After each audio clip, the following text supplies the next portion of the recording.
프론티어. 시장에 대한 어떤 접근자, 최초 접근자 같은 경우는 이제 프론티어들이 접근하게 됐죠. 프론티어의 어떤 장점은요, 시장 가격 결정자입니다. 아무도 안 팔아요. 아무도 안 팔아요. 그럼 저 혼자 들어갑니다. 내가 10만 원 샀으니까 12, 3만 원에 팔 거야? 왜 그럽니까? 공급자가 저 혼자인데, 전 세계에서? 일단은 한 25만 원부터 팔기 시작하는 거예요. 그다음 시장 반응 봐가면서 천천히 파는 거예요. 왜냐면 그게 다 제 수익이에요. 모두 다. 경쟁자라는 게 없으니까. 선도 가격이라는 게 없어요. 그래서 시장에서 이 프론티어라는 어떤 그런 입지는 최대한 많이 가져가야 됩니다. 내가 분명히 프론티어임에도 불구하고 가격을 내가 10만 원 샀으니까 어떻게 25만 원에 팔아? 아야, 그 비양심적이야. 13만 원에 팔아야 되겠다. 이런 생각 안 가지셔도 된다는 얘기예요. 세게 나가세요, 세게. 그런데 대부분의 사람들이 팔로워로서 접근합니다. 야, 쟤 돈 벌었대. 걔 따라가는 거예요. 야, 어디 요즘에 대박이래. 걔 따라가는 거예요. 야. 핸드폰 대리점 돈 된다더라. 남들이 이미 검증했대요. 그때 들어가. 그럼 그게 여기서 들어가는 거예요. 가격은 계속 다운돼요. 계속 다운되고 내 수익은 점점 이 삼각이 점점 작아지는 거예요. 근데 그 원인이 뭘까요? 시장 잘못일까요? 아니요. 경쟁자 잘못? 아니요. 그 사람 잘못이에요. 당사자 잘못이에요. 당사자. 왜 저런 레파토리가 뻔히 벌어질 걸 뻔히 알면도 불구하고 자기가 왜 들어갑니까? 옛날에 기억하시죠? PCS 대리점 처음 1998년도, 7년도, 99년도 때 PCS 대리점이 있었잖아요. 그때 대리점 내셨던 분들 1년에 3억씩, 5억씩 버셨어요. 그때 다 웃었죠. 야, PCS 대리점을 뭘 해? 근데 그런 대리점이 돈 된다는 거 나중에 알게 됐죠? 왜냐면 고객들의 개통하면 그 월 사용료 몇 프로가 대리점한테 꼬박꼬박 2년까지 쌓이잖아요. 한때는 정관장을 대리점을 개설하는데, 야, 무슨 홍산물 대리점을 오픈을 해? 그렇게 손가락 쳤던 사람들 어떻게 됐습니까? 처음 했던 사람들 다 돈 벌었어요. 자꾸 시장 탓하지 마시고 경쟁업체 탓하시면 안 돼요. 시장 선도 내가 프론티어로서 내가 접근하는 상황이냐 아니면 어떤 팔로워로서 접근하는 상황이냐. 팔로워로서의 레파토리는 뻔합니다. 또 프론티어는 얼마나 좋습니까? 프론티어로 접근하면 수익이 굉장히 많이 발생했어요. 경쟁자가 들어오죠? 그럼 이 수익 가지고 다른 사업을 또 접근할 수 있어요. 근데 이쪽은 잉여 수익이라는 게 없어요. 현상 유지할 수 있는 수익밖에 발생 안 하는 거예요. 그럼 이거 다시 재도전할 수 없어요. 이게 계속 악순환이 계속 되풀이 되는 겁니다. 계속. 어쩔 때는 처음 창업하신 분들한테 이런 생각도 해요. 너무 욕심이 지나치다라는 생각들을 많이 하기도 합니다. 남들이 이미 검증이 다 된 거를 하려고 하세요. 그래서 돈을 많이 벌기를 원해요. 이런 입장인데요. 그런 게 세상에 어디 있어요? 제가 사업을 하면서 매년 더 느끼는 게 뭐냐면 저도 솔직히 요행 바란 적이 있습니다. 대박을 꿈꿨던 적이 있어요. 근데 지금 사업 10년째 해보지만 제 와이프도 똑같은 얘기 하더라고요. 먼저 얘기하더라고요. 대박이라는 건 없어요. 노력한 만큼만 있습니다. 노력한 만큼만. 플러스마에서 거의 5차에 없을 정도로 노력한 만큼만 있어요. 대신 사업에 그래도 좀 나은 건 뭐냐면 복권처럼 꽝은 생각보다 없어요. 노력한 만큼 성과 나요. 노력한 만큼. 여러분 실패했다 노력 안 한 거예요. 올바른 기름이 있음에도 불구하고 스탠다드한 정석이 있음에도 불구하고 그때그때마다 취사 선택하고 절충하고 타협하고 이렇게 해가지고 창업교육을 하기도 해요. 창업교육 하셨던 분들은 저보다 나이가 거의 다 많으세요. 저보다 나이 어리신 분이 한두 명 있을까 말까? 그분들 다 저한테는 선생님이라 불러요. 사장님이랑 두 분이 계셨어요. 한 분이 계셨는데 한 분은 이제 사업을 처음 하셨고 한 분은 이제 법인 대표님이셨어요. 이 한 분은 정말 열심히 하셨어요. 정말 열심히 하셨고 제가 가끔 전화합니다. 선생님 제가 물어볼 게 있습니다. 그러면 네 그럼 이렇게 다 이뤄주죠. 나중에 한 6개월 뒤에 사장님 사무실 한번 갔더니 모니터를 듀얼 모니터 했었는데 포스트잇으로 쫙 붙여져 있더라고요. 이 모니터 두 개가 다. 사장님 이거 뭐예요? 그랬더니 선생님이랑 통화할 때마다 중요한 내용 다 적어놓고서요. 아침에 출근하면 선생님이 했던 얘기 한번 다 이렇게 한번 읽어보고 나서 일을 해요. 소름 끼치더라고요. 근데 그 법인 대표님 있죠? 법인 대표님은요. 사장님 이렇게 하시면 안 돼요. 선생님 말씀 맞긴 한데요.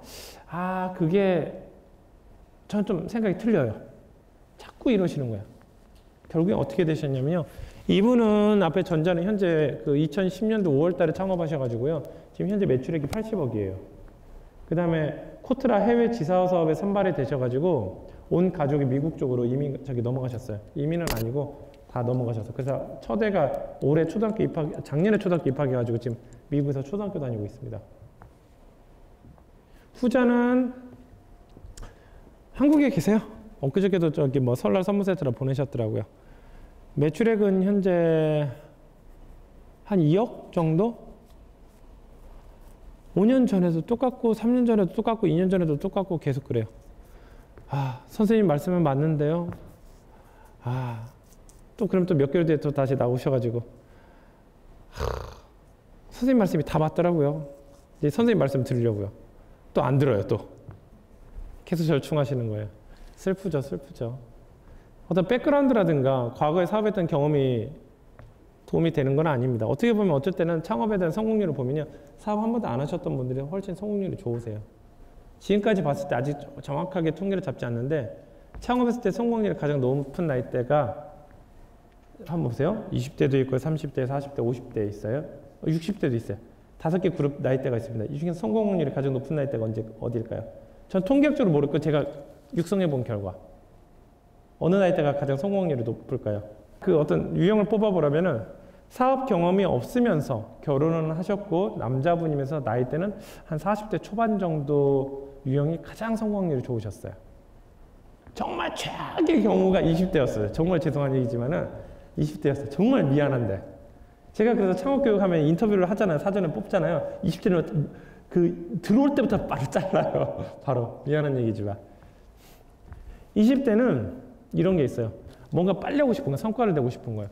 어쩔 때는 10단계 핵심을 얘기하기 위해서 1단계부터 차근차근 넘어옵니다. 근데 20대는 그걸 참지를 못하고 한 5, 6단계 정도만 되면 먼저 저질러요. 그래서 나머지 7, 8, 90을 집중을 안 해요.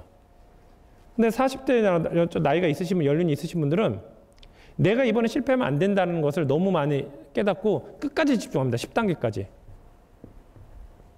당연히 단계적인 성과는 20대들이 가장 잘 나오죠. 그러나 중학교 1학년 때 첫 중간고사 때 잘 봤다고 해가지고 서울대 가나요? 안 그래요. 사업은 꾸준하게, 우직하게, 장기적인 거시적인 목표를 갖고 차근차근 밟아 나가야 되는 겁니다. 아는 부분이 있어도 다시 심사숙고하고 그 다음에 어떤 튜터, 리더가 이건 위험한 길입니다라고 하면은 절대 그쪽을 회피하는 어떤 현명함도 있어야 돼요. 근데 20대들한테는 사회가 요구하는 20대 모습 있죠? 도전하는 자, 젊음의 이렇게 핵심은 도전이다. 실패를 두려워하지 말라. 그렇죠. 20대 분들이 적당히 죽어주니까 사회가 안정이 되는 거예요. 그러니까 20대 분들은 적당히 죽어줘야 되는 존재들이에요. 그러나 40대 분들은 안 돼요. 그 나이대 있죠?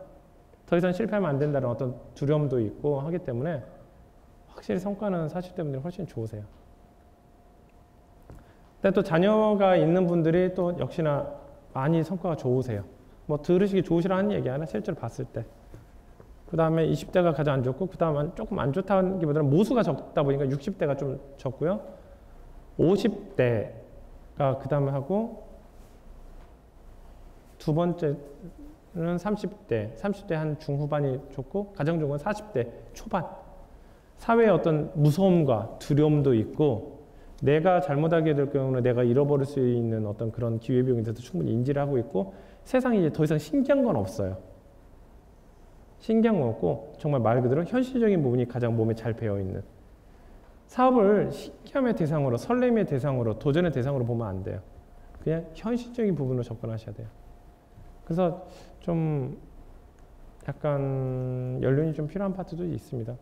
솔직히 두뇌 플레이로 하면 어떻게 20대를 이기겠습니까? 20대가 가장 샤프하죠, 솔직히. 근데 사업은 두뇌 플레이만 가지고 되는 게 아니에요. 또 40대 분들은 사장님이 그렇게 하지 마세요. 그러면 딱 잘 따라오시는 20대 분들은 설득하는데 너무 힘들어요. 결국엔 나중에 하면은 왜 선생님이 저를 안 믿으시는 겁니까? 그러면서 그냥 가버려요. 그러니까 제가 그런 걸 몇 번 경험하니까 어느 정도 좀 선을 넘어갈 것 같으면은 잘할 것 같아 그래요. 속으로는 100% 망하겠네. 역시나 3개월 뒤에 망해서 와요. 선생님 저 좀 채용하시면 안 돼요? 안 돼요. 안 받아요. 그렇게 얘기해요. 근데 보면 견적이 나와요. 그러니까 무조건 도전하지 마시고 세상에 좀 무서움을 아시면 돼요.